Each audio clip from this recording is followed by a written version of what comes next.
জামুগুৰিহাটৰ দক্ষিণাঞ্চলত বন্যহস্তীৰ উপদ্ৰৱ অব্যাহত থকাত কৃষক ৰাইজ এতিয়া হৈ পৰিছে শংকিত।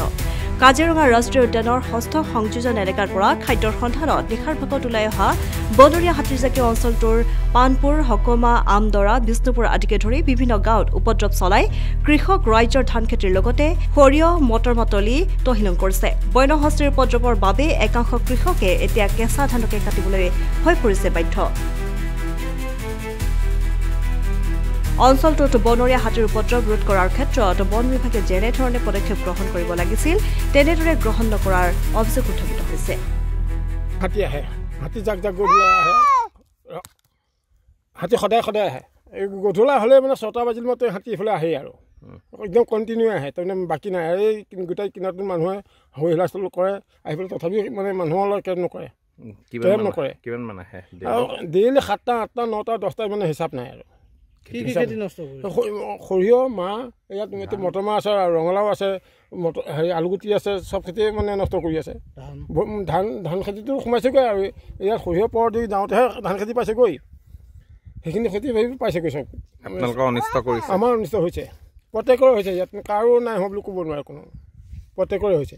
ইয়াতো খেতি কৰা মানুহে ইয়াত চব খেতি কৰা মানুহে আছে, নষ্ট কৰিছে। এবাৰ মোৰ 1400 ৰঙালাও খাই দিয়াৰ কাৰণে এতিয়া মই সেই পুখুৰীয়ে খান্দি দিলোঁ।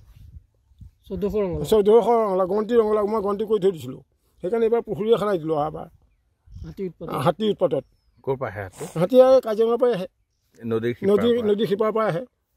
তাত মানে দুজন ফৰেষ্টৰ আহিব, দুজন ফৰেষ্টে কি কৰিব? ইফালে ঘূৰাব নে সিফালে ঘূৰাব? দুজনেতো একো কৰিব নাই, মাত্ৰ দুজন ফৰেষ্টৰ আহে। বিদ্যুতৰ তাঁৰৰ ব্যৱস্থা তাঁৰটো আছে, তাঁৰ নামানে, তাঁৰ গছকা মাৰি ভাঙি থৈ গুচি আহে। ক'ত মানিব? তাঁৰ আছে, তাঁৰ নাই নহয়, তাঁৰ আছে। কি বিচাৰে এতিয়া? আমাক এতিয়া মানে দৰকাৰ হ'লে ফৰেষ্ট ডিপাৰ্টমেণ্টৰ মানুহ আহক, আহি পেলাই এইপাৰো থাকক সিপাৰো থাকক, আমাক প্ৰটেকশ্যন দিয়ক, আমাৰ খেতিখিনি ৰক্ষণাবেক্ষণ আহক।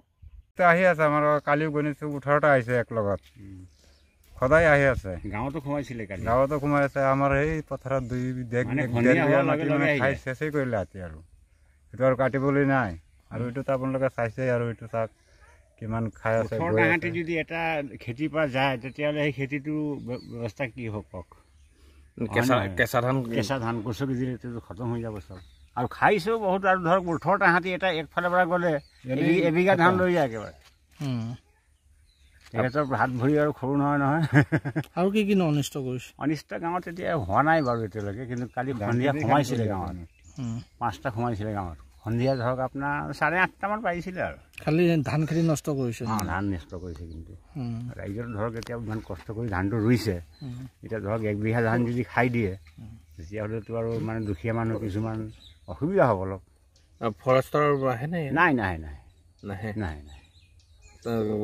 কাৰেণ্টৰ ব্যৱস্থা কৰিছে নে? কাৰেণ্টৰ ব্যৱস্থা ফৰেষ্টৰ তেওঁলোকৰ মানে বাউণ্ডেৰীত কৰিছে, কিন্তু আমাৰ ইয়াত মানে ইফালে হাতী আহিয়ে আছে। কোনফালে আহে, কেনেকৈ কি কথা মানে সেইটো আৰু আমি ধৰিব পৰা নাই। ফৰেষ্টৰ ফালৰ পৰা টৰ্চকে ধৰি আদি কিবা কিবি দিয়ে নাই? দিয়া নাই। কি ক'ব, কিবা ক'ব নেকি? ক'ব মানে এতিয়া তেখেতসকলক অকণমান কিবা এটা অলপ হেৰি কৰিব লাগিছিল ন। তেখেতসকলৰ জানুৱাৰ, গতিকে জংঘল ৰিজাৰ্ভৰ বস্তু এইবিলাক অকণমান তেওঁলোকৰ ফৰেষ্টৰ ডিপাৰ্টমেণ্টৰ মানুহ অকণমান কিবা এটা কৰিব লাগিছিলে। কোন জেগা? কি কয় এইটো হ'ল আপোনাৰ আমদাৰা, হকমা। সেইটো কেইখন গাঁও আছে ইয়াত? এইটো আমদাৰা আছে, সেইটো ভটিয়ামাৰি, হকমা, ইফালে পানপুৰ ঘাট, ইফালে আপোনাৰ চুটিয়াম। হাতী ক'ৰ পৰা আহে? ৰিজাৰ্ভৰ পৰা আহে, কাজিৰঙা মানে সন্ধিয়া হ'লে মানুহ ইয়াত খোজকাঢ়িব যাব নোৱাৰিব, অহা যোৱা কৰিব নোৱাৰিব। জামুগুৰিহাটৰ পৰা আনোৱাৰ আহমেদৰ প্ৰতিবেদন, নিউজ ডেস্ক ৰিপৰ্ট।